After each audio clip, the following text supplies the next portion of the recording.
विश्वानि देव सवितर्दुरितानि परासु यद्भद्रं तन्नयासु।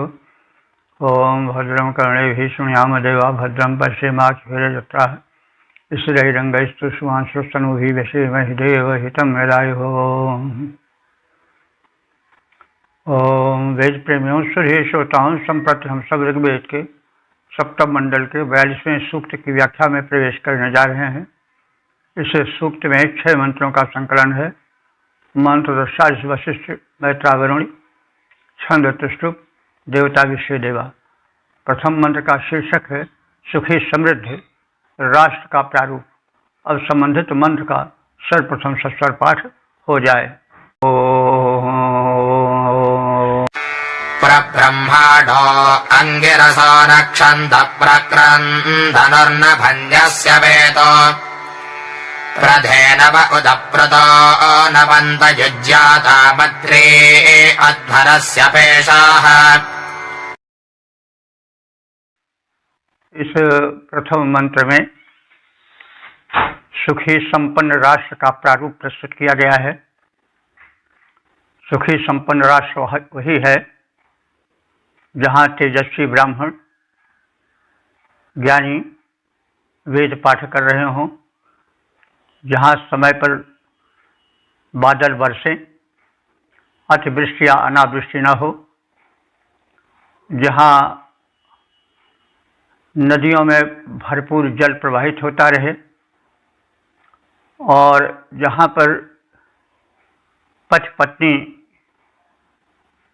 यजमान दोनों सत्कर्म सुयोग्य और सुंदर यज्ञ कर्म करने वाले हो। तो इस प्रकार से राष्ट्र कर्मशील भी हो और वहाँ के जो नागरिक हैं वे स्वस्थ और श्रेष्ठ हों और जो ज्ञानी हैं वो तेजस्वी हों, वे वेद पाठ प्रस्तुत कर रहे हैं, उसका मंगल गान होता रहे और समय पर वृष्टि हो आदि आदि बातें। तो यही इस मंत्र में कही जा रही है कि राष्ट्र में अंगिरसः सदृशः विद्वांसः ब्राह्मणाः प्रनक्षन्त, यानी बढ़ चढ़ करके सर्वत्र वेद पाठ आदि करते रहें। और क्रंदनु, क्रंदनु माने गर्जन करने वाले मेघ, वर्षें भी गर्जन ही न करें तो क्रंदनु नभमन्यस्य प्रवेतु।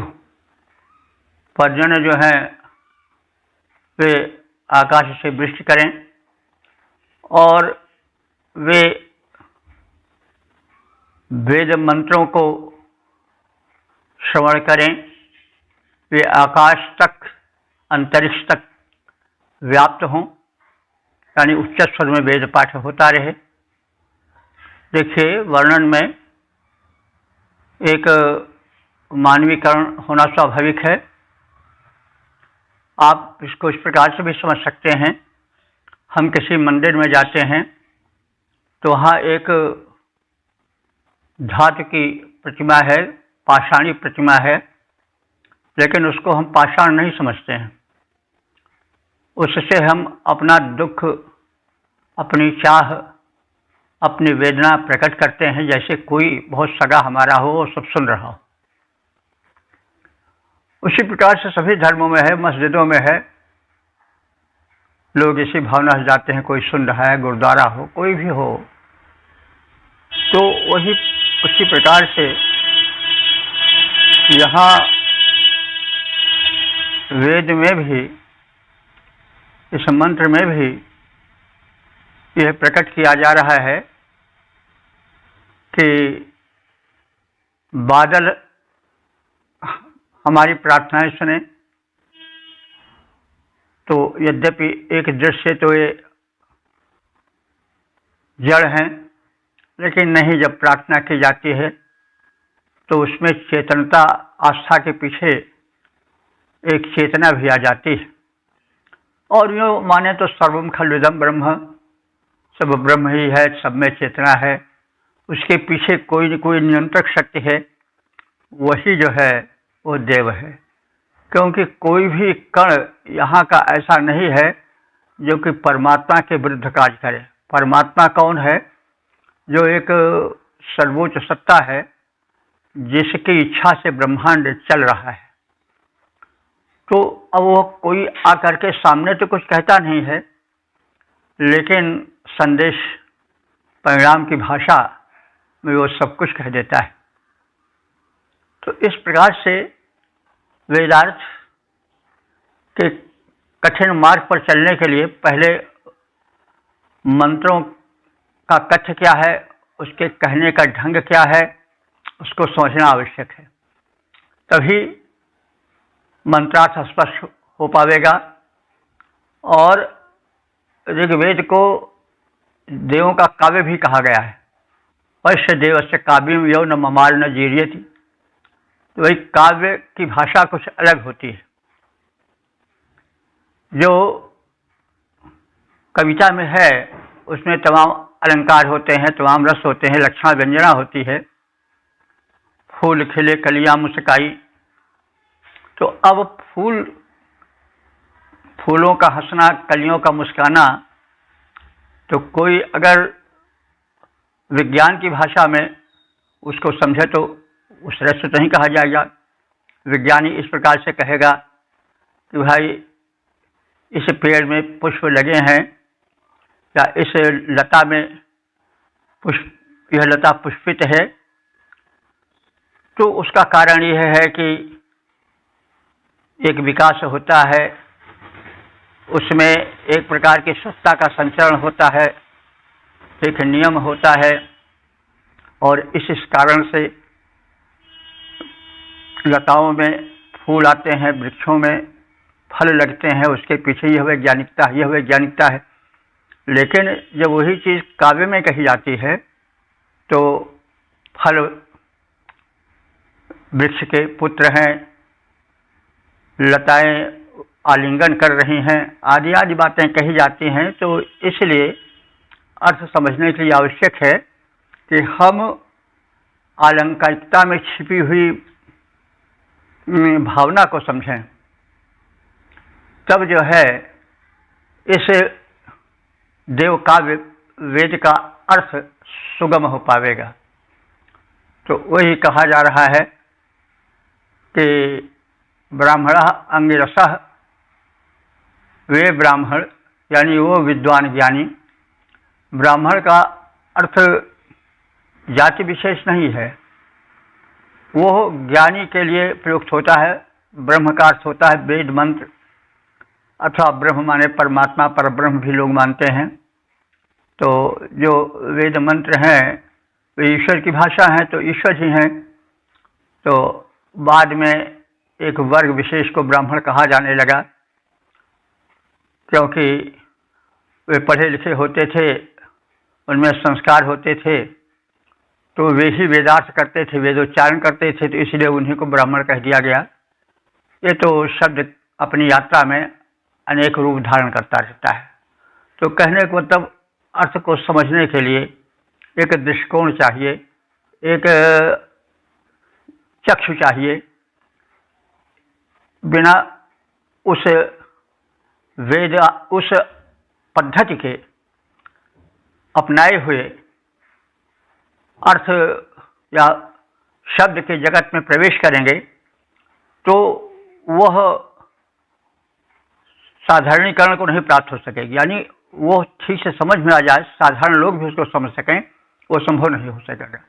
इसलिए हम कभी कभी कह देते हैं कि वेदार्थ समझने के लिए उसमें छिपी अलंकारिकता और कहने की पद्धति को भी समझना चाहिए। तो वही बात कही जा रही थी, और उसी दृष्टिकोण से आप समझें वेदार्थ को। तो ब्राह्मण माने जो वेदज्ञ विद्वान हैं, वे अंगिरसः, अंगिरस कहते हैं यानी वे ऋषि जो तेज से संपन्न हो। वैसे अंगिरस एक ऋषियों का वृंद भी है, तो इसलिए कोई तेजस्वी थे। तो विद्वान ब्राह्मण तेजस्वी भी होना चाहिए, नहीं तो वो जो कहेगा वो कोई मानेगा ही नहीं। तो तेजस्वी होना वह अर्थ में या कथन में एक विशेष बल देता है। तो इसीलिए ब्राह्मण जो है वो तेजस्वी हों और वे ज्ञान प्रदान करें और प्रणक्षंत वो सर्वत्र व्याप्त हो, यानी ज्ञान प्रदान करें और उन्हीं तक या एक कुछ लोगों तक जो बैठे हैं वही नहीं, बल्कि वो ज्ञान पूरे राष्ट्र में प्रसरित होता जाए। तो यही तथ्य कहा जा रहा है कि ब्राह्मणः अंगिरसः सदृशं भवेत्। जो ब्राह्मण हैं, ज्ञानी हैं, वेद के व्याख्याकार हैं, वो अंगिरा ऋषि के तरह अथवा तेजस्वी विद्वान की भांति राष्ट्र में वेद प्रसार करते रहें। क्रंदनु, तो एक तरफ तो ये हुआ कि ज्ञान का क्षेत्र उस राष्ट्र में व्यापक हो, तो केवल ज्ञान ही नहीं चाहिए, बल्कि क्रंदनु, क्रंदनु माने क्रंदन करने वाले यानी गरजने वाले। कौन? नभस से आकाश में छाए हुए बादल वृष्टि करें, केवल गरजे ही नहीं बल्कि बरसें भी। तो जो गर्जनशील बादल हैं, पर्जन्य हैं, वे वृष्टि भी करें राष्ट्र में, समुन्नत राष्ट्र में। धेनवः उपप्लुतः प्रणवंत। धेनवः माने, वैसे तो धेनु माने गाय होता है, प्रचलित यही है, लेकिन यहाँ पर धेनवः नदियों के लिए आया है। थोड़ा इसीलिए वेदार्थ कठिन हो जाता है कि कोई पढ़ेगा तो कहेगा भाई धेनवः ये नदियाँ कैसे, लेकिन नहीं, यहाँ पर प्रतीक का लक्षण व्यंजना जो काव्य की शक्ति होती है उससे देखना पड़ेगा। तो धेनु क्या करती है? सद्यः जो व्यायी गाय होती है उसको धेनु कहा जाता है। उसमें एक बछड़े के प्रति विशेष लगाव होता है और वो उसको चाटती है। शब्दकोश में लिखा हुआ है कि धेनु वह गाय है जो सद्यः व्यायी हो और अपने बछड़े के प्रति प्रेम रखती हो, उसको चाटा करती हो। गाय अपना प्रेम चाट करके प्रकट करती हैं। तो यहाँ पर धेनु शब्द आया है भाष्यकारों के हिसाब से गाय के लिए ही नहीं, वरन नदियों के लिए भी आया है। वेद में कहीं कहीं धेनु के लिए मतलब धेनु शब्द प्रयोग है गाय के लिए, और कहीं कहीं पर नदियों के लिए भी है। तो यहाँ पर नदियों के लिए है। धेनवः माने वे नदियाँ जो कि गायों की तरह पय माने जल भी होता है और पय माने दुग्ध भी होता है। तो जैसे स्नेहिल भाव से सद्यः व्यायी गाय स्नेह प्रदर्शित करके अपना दुग्ध देती है, वैसे नदियाँ भी प्रेम पूर्वक पानी से भरपूर होकर के बहती रहें। यानी पानी रहे, पानी भरपूर रहे, लेकिन स्नेह उनमें रहे। और नदियाँ कभी कभी तो उमड़ करके बाढ़ ला देती हैं, तो जनजीवन दूभर हो जाता है, संकट में पड़ जाता है। तो इसीलिए धेनु शब्द कहा गया है कि धेनु गाय का वह रूप है जो अपने वत्स माने बछड़े के प्रति विशेष प्रेम रखती हैं। वैसे ये गायें जो हैं पर्याप्त नीर, तो पैमाने नीर भी होता है, पैमाने दुग्ध भी होता है, तो पर्याप्त मात्रा में वे दुग्धवत पोषक जो है वह जल प्रवाहित करें। प्रणवंत माने प्रवाहित करें, भरपूर होकर प्रवाहित करें। नवंत के बाद प्र लगा हुआ है तो भरपूर प्रवाहित करें। क्या जल? वो जल कैसा हो? मतलब पुष्ट जल हो। और नदियाँ कैसी हों? धेनुवत, प्रेम रखने वाली हों। प्रेम उनका कभी कभी बड़ा घनघोर बन जाता है, बाढ़ आ गया तो सारा प्रेम छूमंतर। तो एक समुन्नत राष्ट्र की परिकल्पना की जा रही है ना, कि नदियाँ ऐसी बहें जो जल से भरी पूरी हो, पर्याप्त जल रहे, लेकिन वो ऐसा न हो कि वह भयंकर बाढ़ ला करके जीवन दुर्लभ कर दें। तो इसीलिए धेनु शब्द कहना अधिक उपयुक्त होगा। तो यहाँ धेनुआ माने नदियाँ जो कि धेनुवत हैं, वे पर्याप्त पोषक नीर को भरपूर प्रवाहित करती रहें। तो फिर एक समुन्नत राष्ट्र की परिकल्पना है, क्योंकि वैदिक युग में अब बहुत समय तक नदियों तक से ही काम चलता था, यानी नदियों से ही स्नान, जल पान आदि सब होता था। तो इसीलिए हम देखते हैं कि जो नगर बसे हैं पुराने, वे सब नदियों के किनारे बसे हैं, क्योंकि नदियों से ही पानी लाया जाता था सुलभ रूप से, और वे नदियाँ स्नान के लिए भी जितनी जल की आवश्यकताएं होती थी भरपूर उनसे पूरित होती थी। तो इसलिए यह प्रार्थना की गई है कि संपन्न राष्ट्र में नदियाँ धेनुवत बन जाएं, इसलिए उन्हें धेनु भी कह दिया गया है, और वे पर्याप्त मात्रा में नीर प्रवाहित करें। अद्रि अध्वरस्य पेशा युज्यंताम, आदरणीय यजमान और उनकी पत्नी यज्ञ में आए, वहाँ प्रेम से उपस्थित हों, और अध्वरस्य यानी यज्ञ की पेशा युज्यताम, उसकी शोभा को बढ़ाती रहें। यानी यज्ञ में पति पत्नी यजमान पति पत्नी रूप में आवे, विराजमान हो और यज्ञ संचालित हो, उसमें यज्ञ की शोभा बढ़ावें, विधिवत सप्रेम प्रस्तुत हो।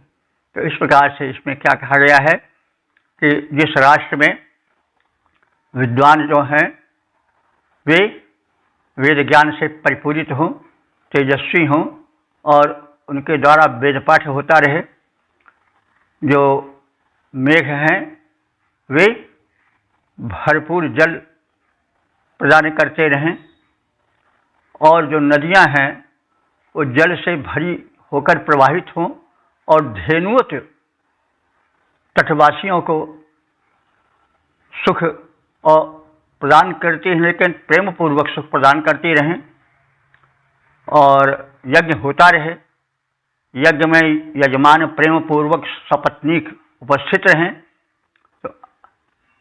तो ये चीज़, एक बात और ध्यान रखें कि जितने शुभ कर्म हैं यज्ञ के अलावा वे सब यज्ञ बन जाते हैं।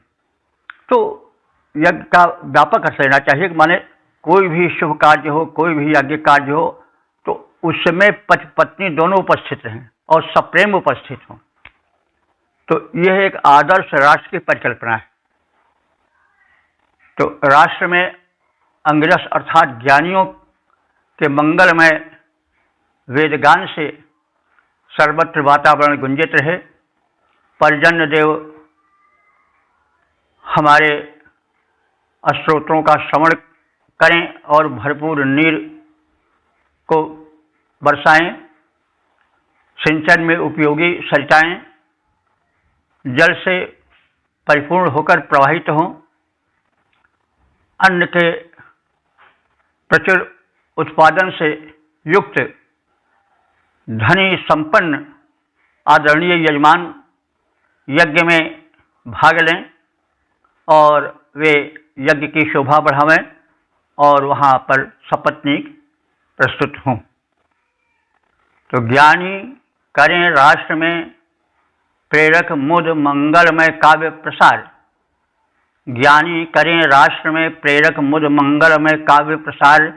परजन्य देव स्तोत्र सुने बरसाएं हो प्रसन्न जलधार। हो सुवृष्टि सरिताओं में गतिशील रहे पर्याप्त प्रवाह। होते रहे सुयज्ञ सदा दंपति में भरा रहे उत्साह। ओम वेद प्रेमियों सुधीर श्रोताओं, संप्रति हम सब ऋग्वेद के सप्तमंडल के 42वें सूक्त के दूसरे मंत्र की व्याख्या में प्रवेश करने जा रहे हैं। मंत्र दृष्टा वशिष्ठ मैत्रा वरुण, छंद त्रिष्टुप देवता विश्व देवा। शीर्षक है देवों के प्रकट होने हेतु स्तुति गान का कथन। अब संबंधित मंत्र का सर्वप्रथम सस्वर पाठ हो जाए। सुगस्ते अग्नेसन वित्तो अध्वा अजुक्ष्मा सुते हरितो रोहितश्च ये भासद्मन्नरुषा वीरबाहो हुवे देवानाञ्जनिमानि सत्तः। इस दूसरे मंत्र में हित में आगे रहने वाले यज्ञ संपादन करने वाले अग्निदेव से अनुरोध किया जा रहा है कि प्रथम वे आवें और पश्चात वे अन्य देवों को बुलाकर लावें, क्योंकि अग्नि देवदूत हैं। तो इन सबको हमें समझना चाहिए। और जब हम वेदार्थ की पद्धति को और भावों के प्रकटीकरण की पद्धति को जान लेंगे तो वेदार्थ आनंद देंगे और सरल प्रतीत होंगे। तो अग्नि का अर्थ ही होता है जो हित में आगे आवे। तो अग्नि तो हित में आते ही हैं हर जगह, और कोई भी यज्ञ हो शुभ कर्म हो तो पहले अग्नि को बुलाया जाता है। कोई भी जब सभा सोसाइटी या शुभ कर्म होता है तो उसमें और कुछ नहीं तो दीपक प्रज्वलन तो होता ही है। तो इसीलिए कोई भी कार्य हो अग्नि उसमें अग्रगण्य रहते हैं। सबसे बड़ा प्रकाश गुण उनका धर्म है, प्रकाश न रहे तो कोई कार्य हो ही नहीं पावेगा। तो कहने की ये मतलब कि अग्नि चतुर्दिक मानवों के प्राणियों के हितैषी हैं। यज्ञ उन्हीं के द्वारा होता है। तो जो सामान्य यज्ञ है जिसमें आहुति डाली जाती है वो तो अग्नि के बिना हो ही नहीं सकता है। लेकिन अग्नि ऊर्जा के भी स्रोत हैं, ऊर्जा के भी प्रतीक हैं। हम कोई कार्य कर रहे हैं, अगर हमारे शरीर में ऊर्जा न हो तो कार्य नहीं हो सकता। ऊर्जा का उत्पादक कौन होता? अग्नि। क्योंकि जब मतलब शरीर में जो बल रहता है वह जब ऊर्जा को कब वो ग्रहण करता है, कब ऊर्जा का रूप धारण करता है? जब अग्नि तत्व तीव्र होता है। जब अग्नि तत्व क्षीण रहता है तो मन से चाहने पर भी ऊर्जाजन्य कार्य नहीं हो पाता, क्योंकि ऊर्जा का प्रसार बिना अग्नि के कृपा के नहीं हो पाता। तो ऊर्जा रूप में अग्नि व्याप्त हैं, प्रकाश रूप में अग्नि व्याप्त हैं। तो विविध रूपों में अग्नि व्याप्त हैं। और कोई भी शुभ कर्म हो तो पहले अग्नि का आवाहन किया जाता है। ऊर्जा जागरण होता है तभी कोई काम हो सकता है, चाहे शारीरिक हो चाहे मानसिक हो। ऊर्जा तो अग्नि का ही गुण है। जब यूँ सीधे रूप से समझें तो जब शरीर में जो ग्लूकोज है वो जब जलता है तब ऊर्जा होती है। तो जलाने वाला कार्य तो अग्नि के ही माध्यम से होता है। तो बहरहाल एक सामान्य यज्ञ से लेकर के जीवन यज्ञ में जो ऊर्जा होती है उनका संबंध अग्नि से होता है। तो अग्नि को ये कहे कि भाई देखो अग्नि तो अपने जल रही है, क्यों उनको आप परेशान कर रहे हो, बुला रहे हो? वो तो आप दिया सलाई मारो फट से प्रकट हो गए। तो यह मतलब सही रूप से समझना नहीं हुआ। जो हम लपट रूप में या चिंगी रूप में देखते हैं अग्नि, वो तो उनका बाह्य रूप है। जो उनका भीतरी रूप है वही दैवी रूप है, वही देव रूप है। तो आप अग्नि से किसी का घर फूंको तो अग्नि देवता हाथ नहीं पकड़ेंगे, लेकिन जो उसके पीछे छिपी हुई सूक्ष्म शक्ति है वो तुम्हें आगे पीछे दंडित करेगी।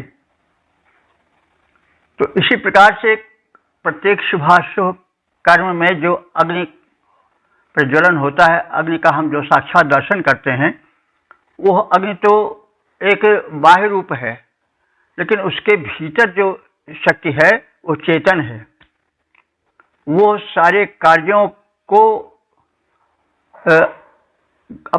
सारे कार्यों का ज्ञान प्राप्त करके फल हेतु जो एक दिव्य व्यवस्था है उस व्यवस्था को सौंपती है कि भाई इसने हमारा प्रयोग किया तो इसलिए किया, अच्छे कार्य के प्रयोजन के लिए किया कि बुरे प्रयोजन के लिए किया। तो भाई किसी का घर फूंकोगे या कोई अग्नि के माध्यम से अनिष्ट कर्म करोगे तो यह मत समझो कि हम तो कर ले रहे हैं, जो जैसा चाहें वैसा करें। तो ठीक है, कर सकते हो, जीव स्वतंत्र कर्म करने को, परवश दुख सुख भरने को तो कर सकते हो, लेकिन यह मत समझो कि अग्नि को तुम जैसा चाहो वैसा लेकर चलो। अग्नि बाहरी रूप में तो तुम जो चाहो करो, लेकिन उसके पीछे जो सूक्ष्म शक्ति है, जो चेतन शक्ति है, वह तुम्हें तुम्हारी नियत का, तुम्हारे कर्मों का फल देगी। तो इस तरह से कोई यह मत समझे कि हे अग्निदेव आओ और बैठ जाओ और जला जाओ, तो ये सब कोई प्रलाप हो रहा है, तो ऐसा मत समझो। ऋषिगण बड़े ही चेतन थे, बड़े ही ज्ञानी थे, दिव्य दृष्टि वाले थे। वो उस सूक्ष्म शक्ति को बुलाते थे पहले, और जो सूक्ष्म शक्ति जो अग्नि है, अग्नि की लपटें तो उसका बाह्य प्रारूप है, लेकिन उसके पीछे जो चेतन प्रारूप है वह सूक्ष्म है। तो इसलिए प्रार्थना की जाती है कि हे अग्निदेव आओ, ऐसा हमारा कल्याण करो, हव्य ग्रहण करो। तो उसका आवाहन इसी प्रयोजन से किया जाता है, कोई पागलों का प्रलाप नहीं है। तो हे अग्निदेव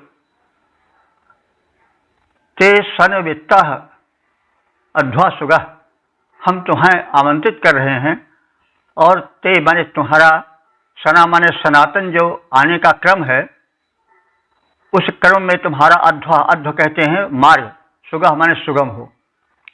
आप प्रार्थित होकर के अपने सुगम मार्ग से आओ, जो कि तुम्हारा सनातन कर्म रहा है।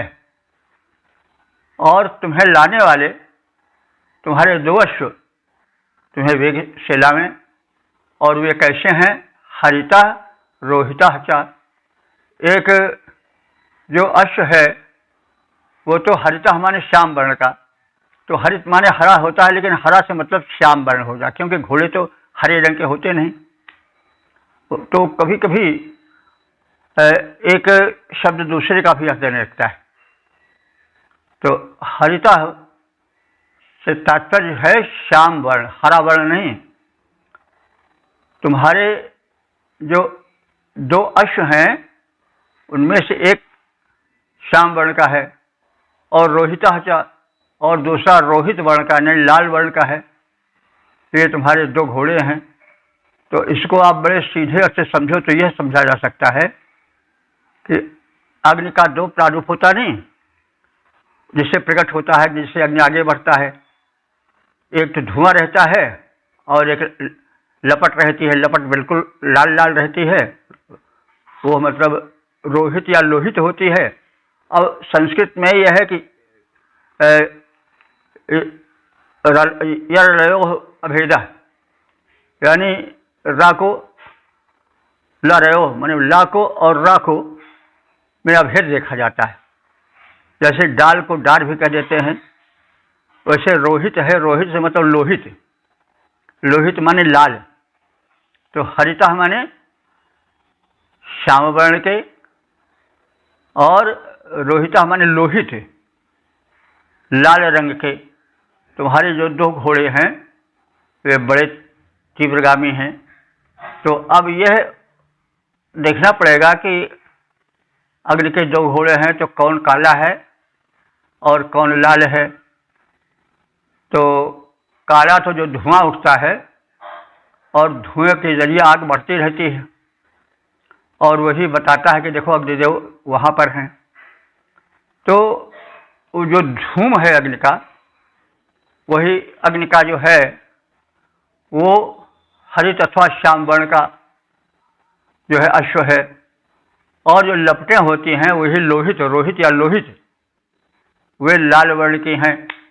तो हे अग्निदेव, तुम्हारे दो अश्व हैं, एक श्याम वर्ण का है, दूसरा रक्त वर्ण का लाल वर्ण का है। कि तुम्हारे दोनों घोड़े बड़े प्रबल वेग से बढ़ते हैं, तो इन पर तुम सवार होकर के सदमन माने सद्म कहते हैं घर को। तो यहाँ पर सद्म से घर से तात्पर्य हुआ यज्ञ घर, यज्ञशाला में। तो हे अग्निदेव, तुम हमारी यज्ञशाला में पधारो।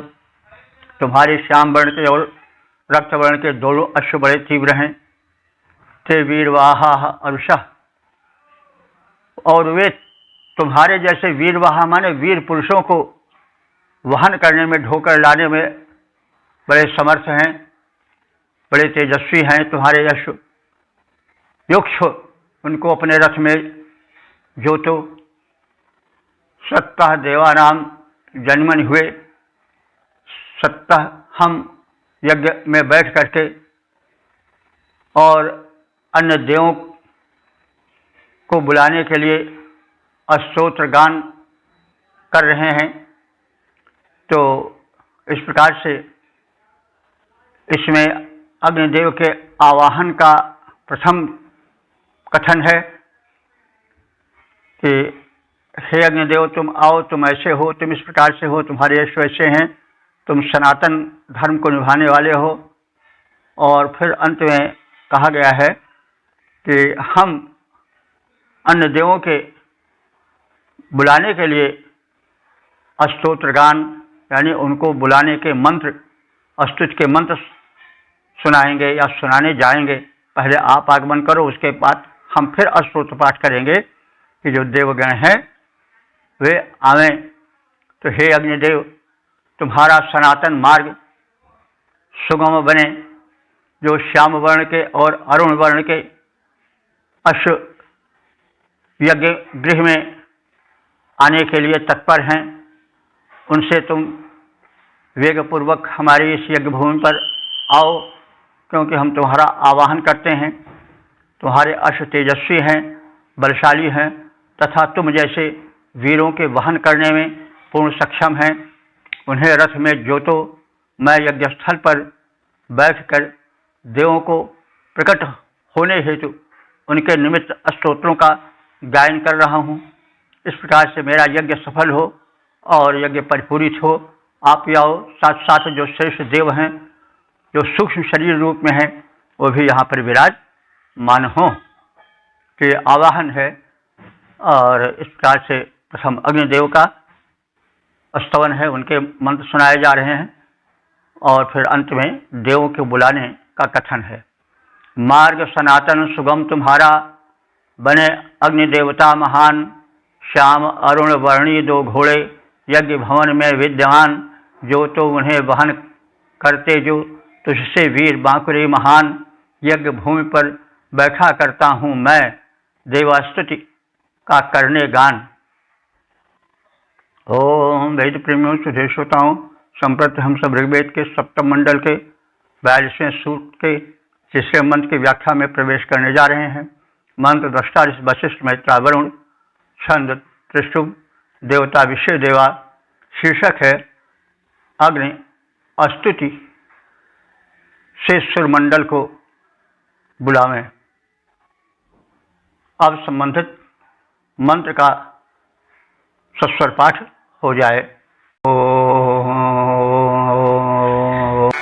समवाजग्दम् महजन्नवाभ्यः प्रहोता मन्द्रोरिच उपाके यजस्व सुपर्वणेकदेवानाजग्निदा परपतिम् ववृत्योः तीसरे मंत्र में देवों से प्रार्थना की जा रही है कि वे हमारे इस यज्ञ में पधारें और इस यज्ञ में होतागण निकट बैठ गए हैं और वे देवों का गुणगान कर रहे हैं ताकि यजन कर्म सफल हो। इसके पश्चात तेजस्वी अग्नि से कहा जा रहा है कि हे अग्निदेव, तुम प्रथम आओ और यज्ञ वेदी पर विराजमान हो जाओ तुम्हारे प्रज्वलित प्रारूप को, ताकि हम यज्ञकर्ता आहुति दे सकें। तो देवाह, हे देवगण, न यज्ञम नमो भी सम्मह्यन, तुम्हारी यज्ञ की महिमा को ये स्तोतागण नमन पूर्वक गायन करके तुम्हारा ऐसे वर्धन करते हैं। मंद्रह उपाके होता प्रऋचे, मंद्रह माने प्रशंसनीय, उपाके वाणी यज्ञस्थल के समीप विराजमान, होता माने स्तुति करने वाले, आवाहन करने वाले पुरोधा यज्ञ में बैठे हुए हैं और इनका अग्नि देवता के निकटस्थ बैठ करके स्तुति करना बड़ा अच्छा माना जाता है, सर्वोत्तम माना जाता है। देवान यजस्व, हे अग्निदेव, तुम देवताओं के हित में उत्तम यजन कर्म करो, हमारे आहुति के अन्न को ग्रहण करो और उन्हें देवों तक भेजो, देवों तक पहुंचाओ, क्योंकि जो अग्निदेव हैं वो हव्यवाह कहे जाते हैं। वे जो प्रस्तुत हव्यान्न है उसको ग्रहण करके, उसका भक्षण करके देवों तक पहुंचाते हैं। इसलिए कहा जाता है कि जो अग्निदेव है वो देवताओं के मुख हैं। तो पूर्व अनिकम, हे बुद्धिमान तेजस्वी अग्निदेव, आपसे यह प्रार्थना है कि यज्ञाम अर्मतिम आवृताम, यज्ञाम माने जो यज्ञ हैं, यजनीय हैं, पूजनीय हैं, ऐसे देवों के हेतु तुम प्रदीप्त हो जाओ। हे देव, नमन करने वाले ये स्तुतिकर्ता यज्ञ की श्रीवृद्धि करते हैं। श्रेष्ठ यज्ञ के समीपस्थ जो उपासना रत होता आवाहक, स्तुतिकर्ता और स्तुति माध्यम से तुम्हें बुलाने वाले होतागण हैं, वो सब समीपस्थ हैं, इसलिए उनका यह प्रारूप सर्वोत्तम है। हे परम तेजस्वी अग्निदेव, पूजा योग्य भूमि पर तुम फैल जाओ, अर्थात प्रज्वलित हो जाओ। तो तुम वेदी में, तुम्हारी भूमि क्या है? वेदी है। तो उस भूमि पर, उस वेदी में तुम उपस्थित होकर के प्रज्वलित हो जाओ और इस प्रकार से देवताओं का उत्तम यजन करो, क्योंकि अग्नि के माध्यम से ही देवता आहुति पाते हैं और उनका आहुति पाना ही उनकी पूजा है। हम सब जानते हैं और इसको प्रायः कहा करते हैं कि जो देव शक्तियाँ हैं वे अग्नि के माध्यम से ही, जो उसमें चढ़ाया जाता है, हव्यान्न पहुँचाया जाता है, वो सूक्ष्म होकर के पवन को, जल को, आकाश को, पृथ्वी को पवित्र करता है।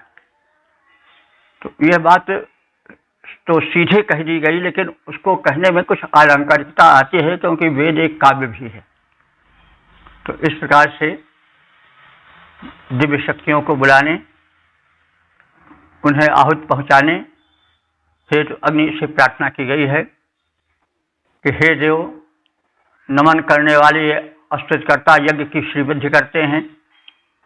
श्रेष्ठ यज्ञ के समीपस्थ उपस्थित ये आवाहक, स्तुति मंत्रों के गायक सर्वोत्तम माने जाते हैं, क्योंकि यज्ञ के निकटस्थ होकर के मंत्रोच्चारण करते हैं, गायन करते हैं हे परम तेजस्वी अग्निदेव, पूजा योग्य जो यज्ञ भूमि में स्थित वेदिका है उस पर तुम विराजमान हो जाओ, प्रज्वलित हो जाओ और देवताओं को उनका यज्ञ भाग पहुंचाओ, हमारा यज्ञ सफल हो। ये अस्तोता नमन पूर्वक श्री वृद्धि यज्ञ की करते हैं, ये अस्तोता नमन पूर्वक श्री वृद्धि यज्ञ की करते हैं। पार्श्वस्थ उपस्थित होता सुयश में उत्तमता को भरते हैं। पार्श्वस्थ उपस्थित होता सुयज्ञ में उत्तमता को भरते हैं। हे अग्निदेव तेजस्वी, तुम यज्ञस्थल पर प्रज्वलन भरो। हे पूज्य प्रवर, सूर्यमंडल है उसका विधिपूर्वक यजन करो। ओम वेद प्रेमियों सुधीर श्रोताओं, संप्रति हम सब ऋग्वेद के सप्तम मंडल के 42वें सूक्त के चौथे मंत्र की व्याख्या में प्रवेश करने जा रहे हैं। मंत्र दर्शा ऋषि वशिष्ठ मैत्रेय वरुण छंद त्रिष्टुप देवे विश्व देवा और शीर्षक है अग्नि अस्तवन से लाभ। अब संबंधित मंत्र का सर्वप्रथम सस्वर पाठ हो जाए। यदा वीरस्य रेवतो दुरोडेस्य नशेरतिथिराचिकेतत् सुप्रीतो अग्निस्सुधितो दभासभिषेदादिवार्यमियत्यै। चौथे मंत्र में यज्ञ से सामाजिक सौहार्द और संपन्नता में वृद्धि होती है। यह यज्ञ का सामाजिक लाभ है। अतिथि अग्नि यदा वीरस्य रेवता, यह सबसे समादृत अतिथि रूप जो अग्निदेव हैं, वे यदा वीरस्य रेवता, जब रेवता माने धनवान किसी धर्मवीर के घर में यज्ञशाला में प्रज्वलित होते हैं तो क्या लाभ होता है कि दुरोणे उस यज्ञशाला में स्यो नसीह अचकेतत, घर में सुख और समाज में सुख प्रसार होता जाता है। दमे सुधिता सुप्रीता, यज्ञस्थान में उत्तम रीत से स्थापित होकर अग्निदेव प्रदीप्त होते हैं तो यत्कई विषय वार्यम दात, तो समीपस्थ प्रजाओं को श्रेष्ठ धन मिलता है। तात्पर्य है कि जब धन धान्य से युक्त कोई धनी व्यक्ति, संपन्न व्यक्ति यज्ञ करता है तो उससे सामाजिकता बढ़ती है और दान दक्षिणा के रूप में जो समीपस्थ लोग हैं वे लाभान्वित होते हैं। साथ ही साथ यज्ञ से जो पुण्य होता है उससे भी जो समीप के लोग होते हैं, यज्ञ नहीं कर पा रहे हैं, उन्हें भी लाभ होता है। तो इस तरह से यज्ञ से जब कोई संपन्न व्यक्ति जब यज्ञ से जुड़ जाता है तो उससे सामाजिक लाभ बहुत होता है, सामाजिक सौहार्द बढ़ता है। एक पुण्य कार्य तो होता ही है, कर्ता कोई धनी समृद्ध व्यक्ति है यज्ञ का व्यापक रूप से, किंतु जो निर्धन कोट के व्यक्ति हैं वो भी उससे वंचित नहीं रहते उसके लाभ से, उनको दान दक्षिणा भी खूब मिलती है। जब धनी व्यक्ति यज्ञ कराता है, साथ ही साथ पुण्य और यज्ञ के जो लाभ हैं उनसे भी वंचित नहीं रहते हैं। जब यज्ञ होता है व्यापक रूप से तो जो यज्ञ नहीं कर रहे हैं या निर्धन हैं उनको भी लाभ होता है कि वे दान दक्षिणा पाते हैं, भोजन पाते हैं। साथ ही साथ वायुमंडल जब पवित्र होता है तो उनको भी लाभ होता है। तो कोई संपन्न व्यक्ति जब यज्ञ करता है तो उससे क्या लाभ होता है, यह कहा है। इसलिए यज्ञ जो है संपन्न व्यक्ति तो अवश्य करें, क्योंकि निर्धन उस व्यापक पैमाने पर नहीं कर सकते। उनका यज्ञ छोटा होगा, जो धनवान है उनका यज्ञ बड़ा होगा। तो इसलिए कम से कम जो समृद्ध व्यक्ति हैं वो तो व्यापक रूप से यज्ञ करें। जो वैदिक युग था उसमें यज्ञ की बड़ी महत्ता थी और उसमें दान दक्षिणा तो दिया ही जाता था, भोजन तो दिया ही जाता था, गरीबों का भी ध्यान वहाँ रखा जाता था। तो इस प्रकार से पवित्रता, सुख, समृद्धि आदि सबका समावेश होता रहता था। और यही नहीं, यज्ञ जब व्यापक रूप से कोई धनी करता था और यज्ञ महीनों तक चलते रहते थे, तो उसमें जो देश के बड़े बड़े विद्वान हैं वो एकत्र होते थे और समस्या क्या है, पाप क्या है, पुण्य क्या है, क्या करना चाहिए, क्या ना करना चाहिए, कौन सा कार्य उत्तम है, कौन अनुत्तम है, जीवन का क्या कर्तव्य है, समसामयिक समस्याएं क्या हैं, उनका समाधान कैसे होगा। तो इस प्रकार से व्यापक रूप से विचारणा भी होती थी, प्रश्नोत्तर भी होते थे। यजुर्वेद में आप देखें तो एक पूरा जो सूक्त है वो इसी पर चल रहा है। एक ओर से प्रश्न किए जा रहे हैं, दूसरी ओर से उसका उत्तर दिया जा रहा है। तो प्रश्नोत्तर विधि से समसामयिक समस्याओं का भी समाधान होता था और ज्ञानवर्धन होता था, युगीन समस्याओं पर विचार होता था, परस्पर लोग मिलते थे, संगठन शक्ति का वर्धन होता था और जो किन्हीं कारणों से निर्धन हैं वे भी उसके लाभ से वंचित नहीं रहते थे। वातावरण का जो है वो प्रदूषण तो यज्ञ से हटता ही था, सुशोभन स्वस्थ पर्यावरण तो मिलता ही था, साथ ही साथ दान दक्षिणा भोजनादि के रूप में सब लाभान्वित होते थे। तो यही बात इस मंत्र में कथित है। सबसे समादृत अतिथि रूप अग्नि जब वीर और धनी के घर में सुखपूर्वक प्रदीप्त होते हैं अर्थात यज्ञ होता है, तो उस समय समीपस्थ प्रजाजनों को श्रेष्ठ धन प्राप्त होता रहता है और अर्थात दान दक्षिणादि से भोजों के माध्यम से पुण्य स्वरूप वृष्टि से सभी लाभान्वित होते हैं, क्योंकि यज्ञाद भोज पर्जन्य पर्जन्याद अन्न संभव अन्नाद भवति भूतानि आज गीता में भी कहा गया है। तो यज्ञ के कारण ही पर्जन्य माने बादल बनते हैं और उत्तम बादल बनते हैं, इसलिए वृष्टि के लिए यज्ञ परम आवश्यक है। तो जब यज्ञ कर्म होता है तो उससे जो धूम उठकर जाता है, जो सुगंध उठकर जाती है, उससे जब बादल बनते हैं तो उससे जो नीर बरसता है वो बड़ा ही पोषक और बड़ा ही सुस्वाद होता है। और फिर जब धरती में गया तो उससे वो उस सिंचन से जो वनस्पतियाँ होती हैं, अनाज आदि होते हैं, वे सुस्वाद और जो है पोषक होते हैं। तो इससे यज्ञ की महत्ता बहुत है और यज्ञ कर्म होता रहना चाहिए। हम लोग यज्ञ कर्म भूल गए हैं, इसलिए अनेक रोग शोक और समस्याओं से पीड़ित हैं। ये तो बड़ा दुर्भाग्य का समय है कि कहीं कोई किसी से मिलने नहीं चाहता है, सब अपने घर में कैद से रहते हैं और अपने ही चिंताओं में घुला करते हैं, जला करते हैं।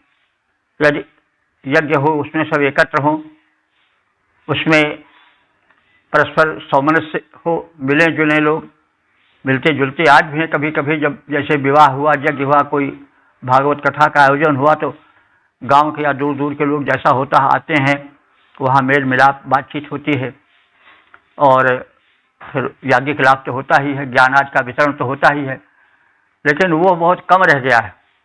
ये सब निरंतर होना चाहिए। निरंतर होगा तो निरंतर मेल जोल बढ़ेगा, निरंतर जो समस्याएं हैं उनका समाधान होता रहेगा।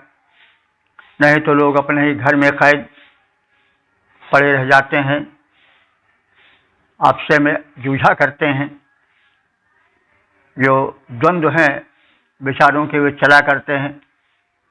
तो इसलिए यज्ञ के लाभों का इसमें चित्रण है और यज्ञ कितना आवश्यक है यह भी कथित है।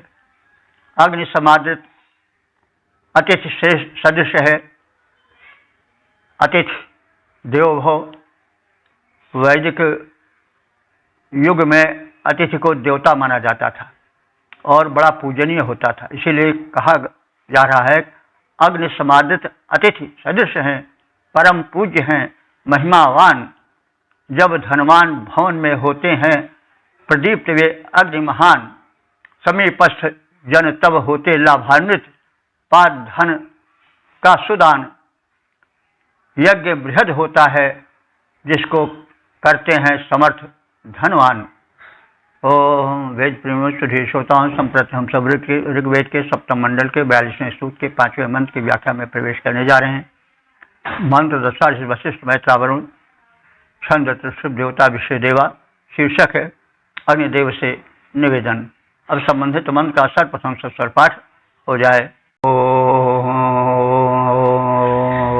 इमन्नो अग्ने अध्वरञ्जशस्व भरत्स्वेन्द्रे जशसं कृधेनः आनक्ता बर्हिः सततामुषा शोषन्ता मित्रा वरुणा जजेह। इस 5वें मंत्र में अग्निदेव से निवेदन है कि वे देवताओं का आवाहन करो, वे देवताओं का आवाहन करें और आवाहित देवताओं में हमारा निवेदन प्रस्तुत करें और देवों का यजन पूजन करें ताकि वे अनुकूल फल देने वाले बने। अग्नि हे हित में आगे रहने वाले अग्नि देवता, न इमम अध्वरम जुषस्व।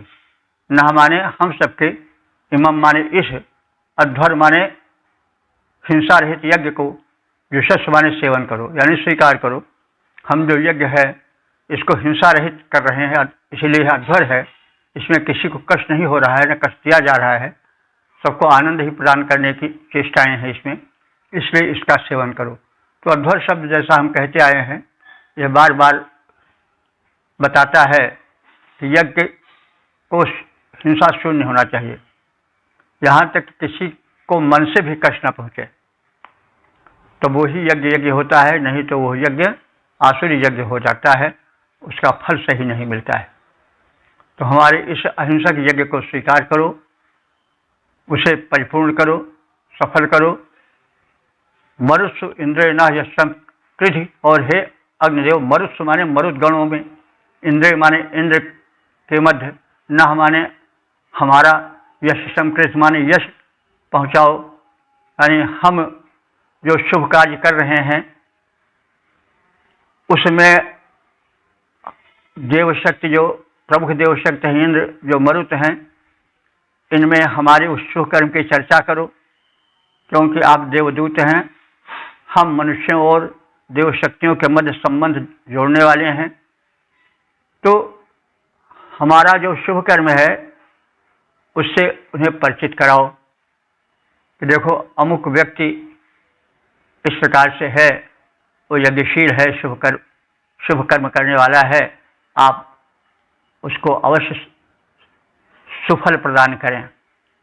तो वही बात कही जा रही है कि जो प्रमुख देव हैं जैसे इंद्र हैं, मरुत हैं, इनमें हमारे यश को फैलाओ, माने हमारे शुभ कर्मों को बताओ ताकि हम उनके दृष्टि में अच्छे बने और हमें वे अपने अनुदानों से यशस्वी बनावें। नक्ता उषसा, रात्रि में और उषा काल में, नक्त कहते हैं रात्रि को, नक्त रात्रि, उषसा माने जो सूर्योदय से पहले का झुलफुला समय होता है उषा काल होता है। इनको भी देव माना गया है। देव वो है जो दें, तो रात्रि हमको विश्राम देती है, उषा आकर हमें जगाती है, हमें शुभ कर्म के लिए प्रेरित करती है। इनमें भी देवत्व है। यह मत समझा जाए यह क्या बका जा रहा है, अरे भाई रात तो आएगी जाएगी, तुमसे क्या मतलब, इनसे कुछ कहने से क्या मतलब। तो नहीं, ये भूल है। इन सब में देवत्व व्याप्त है, इन सब में शक्तियां हैं। तो इनको केवल आप जड़ न समझो, इनके पीछे एक चैतन्य शक्ति है। और जो सभी प्रकृति के ये प्रारूप हैं, वे सब उस शक्ति धारा के ही रूप हैं। जो वैदिक देव हैं वे एक शक्ति धारा हैं, लेकिन वे ही प्रकृति के रूप में प्रकट होते हैं। तो शक्ति धाराएं जो ब्रह्मांड को संचालित कर रही हैं, वे ही भिन्न भिन्न रूपों में प्रकट हैं। उषा रूप में, दिन रूप में, रात्रि रूप में, पवन रूप में, मेघ रूप में, पृथ्वी रूप में, आकाश रूप में, यानी सब एक ही का अनंत विस्तार। तो वही तदादित्य तदा, वो कहा नहीं गया कि वही है सूर्य, वही है चंद्र, वही है सब कुछ, वही है अग्नि, वही आदित्य, वही किरणों में करता नृत्य, उसी से ज्योतिष सब संसार, एक ही परम शक्ति विस्तार। तो इस तरह से हमें समझना चाहिए। और हम समझते नहीं हैं, तो इसलिए अज्ञान जो है दुखदाई होता है, और अज्ञान का फल ही दुख होता है। इसलिए हम सत्य को समझें, सर्वत्र एक दिव्य शक्ति को प्रसरित देखें और तदनुसार आचरण करें। इसलिए कहा जा रहा है कि नक्त माने रात और उषा, ये दोनों देवियां भी हमको अपना कृपा का प्रसाद दें। बढ़ी आसदताम, और हे अग्निदेव तुम बर्हिमानी कुशासन पर बैठो। तो अग्निदेव तो जहाँ बैठेंगे वहाँ जलने लगेगा कुशासन, तो मतलब ये एक लाक्षणिक अर्थ है।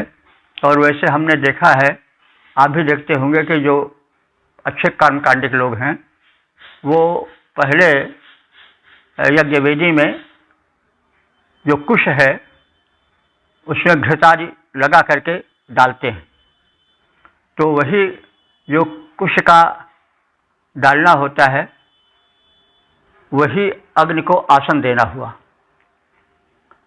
तो इस प्रकार से बर्हि आसदाम, हे बर्हि माने बर्हि कहते हैं कुशासन को, हे अग्निदेव तुम कुशासन पर यानी कुश पर आसदता माने बैठ जाओ। उषता मित्रा वरुणा इह यज्ञ सिद्ध की इच्छा से मित्र और वरुण देवों का इस यज्ञ भूमि पर यजन करो। हव्य प्रदान द्वारा, हव्याहुत हव्य जन्य भाग प्रदान द्वारा उनका पूजन करो। हे अग्निदेव हमारे इस यज्ञ का सेवन करो। वीर मरुत गणों और इंद्र के मध्य हमें यशस्वी बनाओ। निशा और उषा काल में कुशासन पर आसीन हो। यज्ञाभिलाषी मित्र और वरुण का पूजन यजन इस यज्ञ में करो और हम सबको धन्य बनाओ। अग्निदेव यह यज्ञ हमारा सेवन करके सफल बनाओ। मरुत गणों के, इंद्र देव के निकट हमारा यश फैलाओ। निशा उषा कालों में कुश आसन पर प्रसिद्ध हो स्वीकार करो। मित्र वरुण देवों का पूजन कर उनका सत्कार करो। ओम वेद प्रेमियों सुधीर श्रोताओं, संप्रति हम सब ऋग्वेद के सप्तम मंडल के 42वें सूक्त के 6ठे मंत्र की व्याख्या में प्रवेश करने जा रहे हैं। मंत्र दृष्टा वशिष्ठ मैत्रा वरुण, छंद त्रिशुक देवता विश्व देवा। शीर्षक है अन्न धन प्राप्ति और रक्षार्थ प्रार्थना। और संबंधित मंत्र का सर्वप्रथम सस्वर पाठ हो जाए। एवाग्निं सहस्या अम्बसिष्ठो राजस्काम विश्वप्स्यस्तौद लिशं रजं प्रधत्वाजमस्मे जोजं पादस्वस्तिभिः सदा नः। इस छठे मंत्र का, जो कि इस सूक्त के समापन का मंत्र है, उसका क्या वर्ण विषय है यह बताया जाएगा और किस प्रकार से पूजार्चन के पश्चात देवताओं से अपने कल्याण के हेतु प्रार्थना की जाती है, इसका कथन है। इसमें वशिष्ठ जो कि मंत्र दृष्टा ऋषि हैं और इस सप्तम मंडल के वे व्याख्याता हैं, मंत्र के प्रस्तोता हैं, तो उनका अपना निवेदन है, क्योंकि अंत में जो प्रार्थना करता है वह आत्महित के लिए कुछ न कुछ देवों से चाहता ही है, क्योंकि ऐसा कहा गया है कि मूर्ख लोग भी बिना किसी प्रयोजन के कोई काम नहीं करते। प्रयोजनम अनुद्देश्य मूढ़ोपि न प्रवर्तते। जो मूर्ख हैं वो भी बिना किसी प्रयोजन के कोई काम नहीं करते हैं, तो फिर ऋषि तो और अधिक या सर्वाधिक समझदार हैं, वे ऐसे ही क्यों कार्य करेंगे। तो इसलिए वे इस सूक्त के अंत में अपने लिए भी कुछ चाह रहे हैं। वशिष्ठा रायस्कामा, हम जो वशिष्ठ गोत्रीय और वशिष्ठ ऋषि हैं ये सब आपसे धनेच्छुक हैं। रायस कामा माने राय कहते हैं धन और कामा माने इच्छा, तो हम वशिष्ठा रायस कामा एवं हम वशिष्ठ गोत्रीय ऋषि जो हैं वो धनेच्छुक हैं। धन के विविध रूप हैं, केवल द्रव्य वाला धन नहीं, वरन धन के अनेक कोटियां हैं। विद्या धन, बुद्धि धन, स्वास्थ्य धन, आचरण धन, जो धन्य कर दे वो सब धन्य है। तो ये सब धन हम चाहते हैं। तो विद्या धन तो शिल्प धन थे, तो विद्या धन सर्वधर्म प्रधानम। तो धन का मतलब हुआ जो धन्य कर दे, जिससे जीवन हमारा सुखी संतुष्ट बीते और बाधा रहित बीते, आदि आदि सब धन की हैं। और फिर संतोष धन तो सबसे बड़ा होता है, जो आवे संतोष धन सब धन धूरी समान। गोधन, गजधन, बाजधन और रतन धन खान, लेकिन जो आवे संतोष धन सब धन धूरी समान। तो संतोष ही सबसे बड़ा धन है।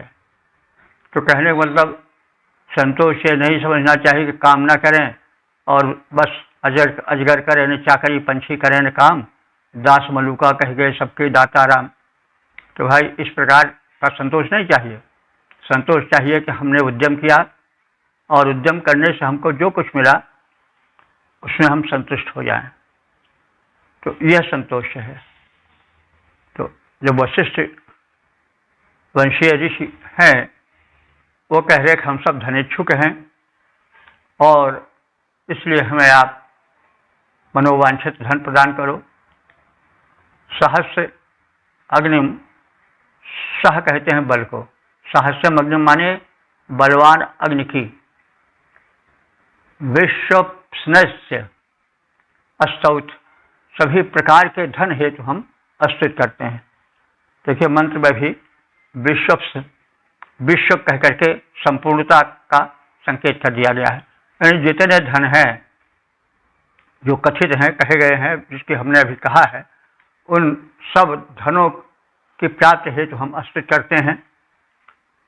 अस्मे माने हमें, ईशम, ईश कहते हैं अन्न को, रई कहते हैं धन को, बाज कहते हैं अन्न को भी, बाज कहते हैं शक्ति को भी, बल को भी।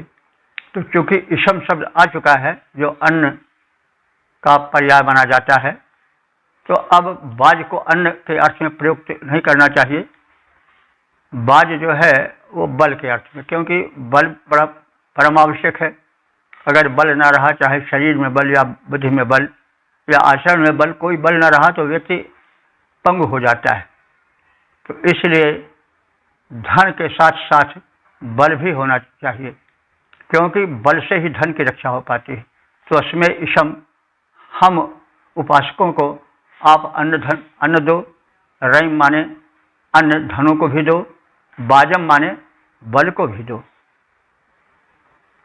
और अंत में सभी देवों से कहा जा रहा है कि यूयम न स्वस्थ भी पात, हे समग्र संवेद देवताओं, तुम सब न माने हम उपासकों को स्वस्थ भी पात, कल्याण साधनों से सुरक्षित रखो, क्योंकि योग क्षेम दो होता है। योग तो है जो प्रार्थना की जाती है, जैसे किया गया है, प्रार्थना की गई है कि हमको यह दो, अन्न दो, धन दो, बल दो, आदि आदि। ये तो सब योग की हैं कि जो नहीं मिला है उसका संयोग हो, योग हो।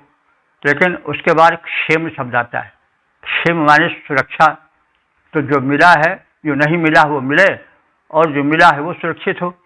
क्योंकि मिल गया लेकिन अगर सुरक्षित नहीं हो सका, किसी में बुरी लत पड़ गई या किसी के परिवार में बुरी लत पड़ गई, तो फिर वो धन न मिलने के बराबर है। आजकल तो धन के जरिए बड़ी अशांति फैल जाती है। परिवार के लोग भी धन के बंटवारे के लेकर के बड़े बड़े अनर्थ करने लग जाते हैं।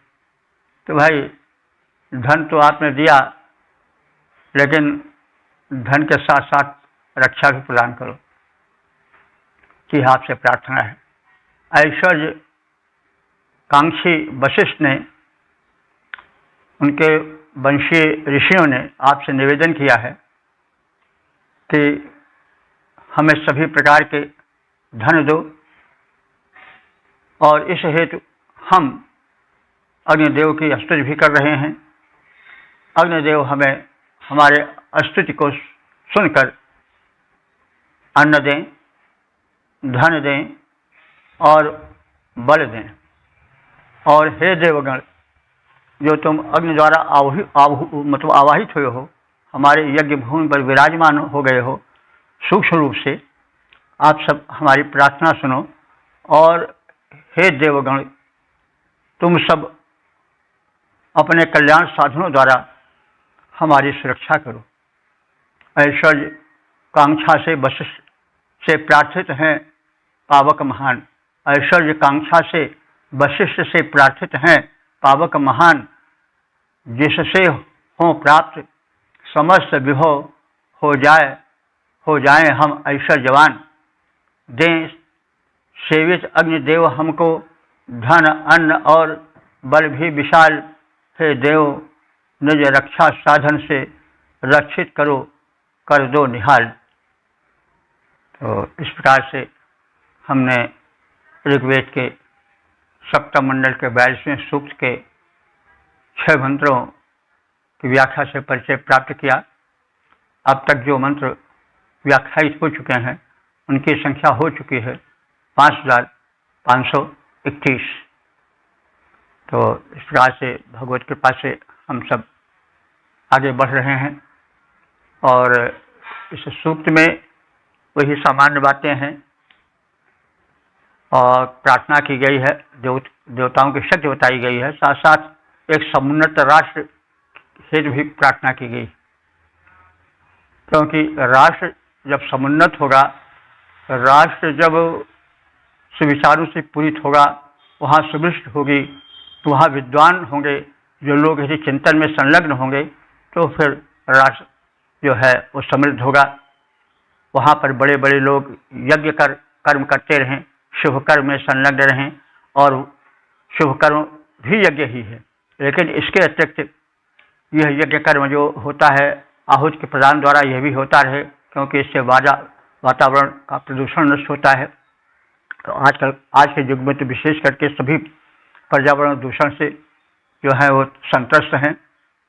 तो इस प्रकार से यह राष्ट्र चिंतन के साथ आत्मचिंतन, आत्महित को जोड़कर ऋषि ने प्रार्थनाएं की हैं। और सबका भला तो अपना भला, इसीलिए ऋषि ने अंत में अपना भला चाहा है, और पहले राष्ट्र का भला चाहा है, समाज का भला चाहा है। क्योंकि भाई देखो, बड़ी स्पष्ट बात है, हम न रहें तो कोई समाज पर, कोई राष्ट्र पर विशेष अंतर नहीं आएगा, लेकिन यदि राष्ट्र न रहेगा तो फिर हमारा अस्तित्व खतरे में पड़ जाएगा। क्योंकि राष्ट्र में सेना बल होता है, सेना बल है तभी हम सुरक्षित हैं, पुलिस का बल है, तो इसका प्रबंध राष्ट्र करता है। सुख की नींद हम इसलिए सोते हैं कि पुलिस वाले पहरा देते हैं, मिलिट्री वाले बाहर के शत्रुओं को रोकते हैं, नहीं तो हम सुख से सो न पाएं, हम धन अर्जन करें और लुटेरे लूट ले जाएं, आक्रमणकारी आवे और फिर हमारा कितना हानि करेंगे इसका कोई नाप जोख नहीं है। आज तो हम सो रहे हैं सुख से, तो इन सैनिकों के बल से सो रहे हैं, नहीं तो लुटेरे, नहीं तो आक्रमण करके लोग सब ले जाएं। जब हम पिछले युग का इतिहास देखते हैं तो आंसू आ जाते हैं।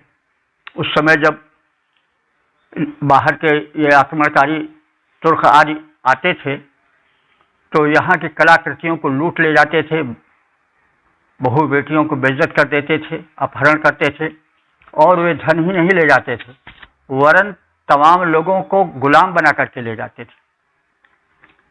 लड़के लड़कियां और तमाम लोगों को गुलाम बनाकर ले जाते थे, और मध्य एशिया में एक बाजार लगता था गुलामों का, वहां पर बेच देते थे। तो सोचिए, जिसकी बहू बेटी हरण कर ली गई हो, धन भी गया हो और उनको गुलाम बना करके बेच दिया गया हो, तो उस कल्पना से ही रोंगटे खड़े हो जाते हैं। अरे इसी गुलामी के उस पर तो भारत के इतिहास में गुलाम वंश चला है। वो गुलामों का ही वंश था, मतलब गुलामों में जो ले जाए जाते थे बड़े प्रतिभाशाली लोग होते थे। तो प्रतिभाशाली लोग गए, उनको खरीदे लोग, और ख़रीद करके उनके कोई खानदान में या उनके बाल बच्चे नहीं हुए तो उन्हीं को सौंप देते थे। तो इस प्रकार से उनका अस्तित्व नहीं समाप्त होता था। तो भारतीय इतिहास में तो सबसे बड़ा जो प्रथम वंश चला है वो गुलाम वंश चला है। गुलाम वंश मोहम्मद गोरी के बाद उसका जो गुलाम था कुतुबुद्दीन ऐबक, वो राजा बना दिया गया। उसके बाद जो और हुए गुलाम वंश के राजा, तो कुतुबुद्दीन बलबन आदि, ये सब गुलाम थे। तो क्योंकि बड़े बड़े प्रतिभाशाली लोगों के प्रतिभाशाली पुत्र लोग लूट करके बेच देते थे, तो प्रतिभा होती है, वो प्रतिभाएं बहुत धन दे करके खरीद ली जाती थी। तो कहने का मतलब यह सोचिए कि सैनिकों की शक्तिमत्ता के अभाव में विजित हो जाने पर कितना कष्ट राज को झेलना पड़ता था। सैन्य शक्ति कमजोर हुई, लोग आ धमके, हमारे मंदिर मस्जिद जो कुछ है उनको गिरा दिए, धन सारा लूट लिए, बहू बेटियों को बेइज्जत कर दिए और ले जाकर के उनको बेच लिए। तो कैसी स्थिति दयनीय रही होगी। तो इसको इस संदर्भ में कहा जा रहा है कि हमारा राष्ट्र जो है वो सुरक्षित हो। दूरदर्शी ऋषि ने पहले बता दिया, भाई अपने राष्ट्र को सुरक्षित रखो, अन्यथा तमाम संकट भोगने पड़ेंगे। तो ये बात तो सतयुग में कही, बहुत पहले वैदिक युग की बात है, लेकिन वो आज भी सत्य हुई और सत्य होती आ रही है। तो कितना देश ने सहा, बर्दाश्त किया, कितने जुल्म सहे, आंख के आंसू कितने गिरे होंगे, कौन कहे। तो यह सब राष्ट्रहीनता, इसलिए राष्ट्र पहले मंत्र में राष्ट्र ही एक सजीव, एक संपन्न, एक सशक्त राष्ट्र की कल्पना की गई है, और उसमें प्रस्तुत किया गया कि यह बात हो, ऐसा हो, ऐसा हो, ऐसा हो। तो समृद्ध संपन्न राष्ट्र की कल्पना की गई। तो इस प्रकार से एक दूरदर्शी ऋषि ने जो राष्ट्र की परिकल्पना की है उसका खाका प्रस्तुत किया गया है इस सूक्त में, और भी समुन्नत जीवन, यज्ञ लाभ आदि की बातें कही गई हैं। संरक्षणार्थ की प्रार्थनाएं की गई हैं। तो इस प्रकार से हम वेद के बहुमूल्य संदेशों को समझें, समझाएं और वेद के प्रचार प्रसार में अपना जीवन लगाएं, धन्य बने और धन्य बनाएं। ओम सर्वे भवन्तु सुखिनः, सर्वे सन्तु निरामयाः, सर्वे भद्राणि पश्यन्तु, मा कश्चित् दुःखभाग् भवेत्।